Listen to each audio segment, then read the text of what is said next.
এটা কাটতে গিয়ে এটা 200 টাকা দিয়ে না এটা তো দামটা বাইরেছে বাইরে মানে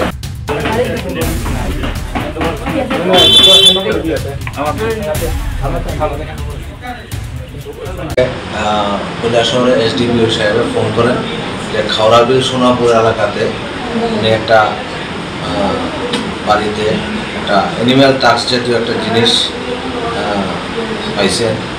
তো আমার খবর দেন, তারপর আমি যাই, যাওয়ার পর আমরা এগুলি পাই।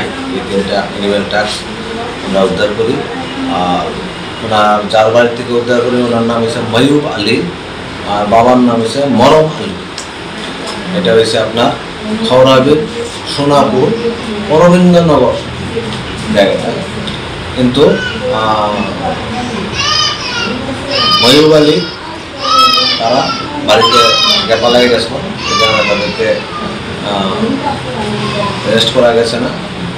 আগামীতে আমরা এটা নিয়ে তদন্ত করতেছি, এটা কীভাবে আইব ওনার বাড়িতে আর কী আসল বিষয় পুলিশের সহায়তা আমরা আগামীতে এটা ইনভেস্টিগেশন